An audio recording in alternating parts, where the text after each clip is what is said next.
পশ্চিম নলবাৰী বিদ্যালয়ৰ চুৰিকাণ্ড এইবাৰ চুৰৰ টাৰ্গেট বিদ্যালয়। পশ্চিম নলবাৰী চামতা বালক প্ৰাথমিক বিদ্যালয়ৰ চুৰৰ তাণ্ডৱ। বিদ্যালয়ৰ তলা ভাঙি লৈ গ'ল বিভিন্ন সা সামগ্ৰী। নলবাৰীৰ বেলচৰ থানাৰ অন্তৰ্গত পশ্চিম নলবাৰী চামতা বালক প্ৰাথমিক বিদ্যালয়ত যোৱা নিশা চোৰে তলা ভাঙি বিদ্যালয়ৰ সকলো সা সামগ্ৰী লৈ যায়।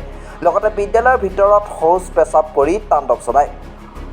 পুৱা বিদ্যালয় কৰ্তৃপক্ষই সমগ্ৰ ঘটনা প্ৰত্যক্ষ কৰে আৰু বিদ্যালয় কৰ্তৃপক্ষই জনোৱা মতে ইয়াৰ আগতেও চোৰে বিদ্যালয়খনৰ পানীৰ মটৰ চুৰি কৰিছিল। এই ঘটনাৰ লগত জড়িত থকা দুষ্ট চক্ৰটোক তাৎক্ষণিকভাৱে গ্ৰেপ্তাৰ কৰি উচিত শাস্তি প্ৰদান কৰিবলৈ আৰক্ষী প্ৰশাসনক দাবী জনায়। আৰক্ষীৰ নিষ্ক্ৰিয়তাৰ সুযোগ লৈ পশ্চিম নলবাৰী অঞ্চলত ধাৰাবাহিকভাৱে সংঘটিত হৈ অহা চুৰি কাণ্ডক লৈ এতিয়া শংকিত হৈছে স্থানীয় ৰাইজ। স্কুলত আহি পেলাই আমি গম পাওঁ যে যোৱা নিশা আমাৰ এই যিখন 134 নং বালক প্ৰাথমিক বিদ্যালয়খন আমাৰ লগত সংলগ্ন হৈছে। এই বিদ্যালয়খনৰ তালা ভাঙি ভিতৰত থকা বস্তু বাহানি সা সামগ্ৰী গোটেইবিলাক চুৰি কৰি লৈ গৈছে।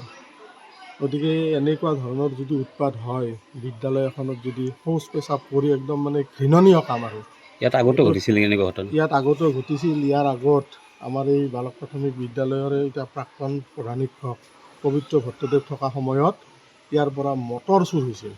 এই যিটো পানীৰ মটৰ আছে, পানীৰ মটৰ চুৰ হৈছিল।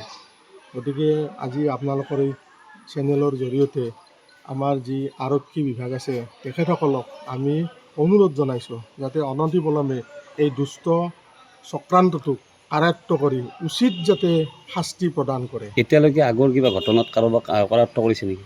এনেকুৱা ধৰণৰ এতিয়ালৈকে কিন্তু আমাৰ মনত পৰা নাই যে বিদ্যালয়ত চুৰি হোৱা কাৰ্যত কাৰোবাক যে ধৰিছে, তেনেকুৱা ধৰণৰ হোৱা নাই। ইয়াৰ আগতো আমাৰ পশ্চিম চামতা হাইস্কুলত আজিৰ পৰা প্ৰায় 10 বছৰ আগত কম্পিউটাৰ চুৰি কৰাৰ কাৰণে আহিছিল। কিন্তু সৌভাগ্যবশতঃ যে আমাৰ এজন 4ৰ্থ শ্ৰেণীৰ কৰ্মচাৰী মানে তেখেতৰ তৎপৰতাৰ কাৰণে আমাৰ কম্পিউটাৰকেইটা ৰেহাই পাইছে। এতিয়া ইয়াতে প্ৰধান শিক্ষক কোন আছে? আমাৰ বিদ্যালয়ৰ প্ৰধান শিক্ষক শ্ৰীযুত ভগৱান বৰ্মন আৰু মই এই বিদ্যালয়খনৰ সহকাৰী প্ৰধান শিক্ষক হিচাপে কাৰ্যনিৰ্বাহ কৰি আছোঁ। কি নাম আছিল এইখন স্কুলত? এইখন স্কুলৰ নাম আছিল 134 নং বালক প্ৰাথমিক বিদ্যালয়। এই বিদ্যালয়খন পশ্চিম চামতা হাইস্কুলৰ লগত যোগ হৈছে, সংলগ্ন হৈছে।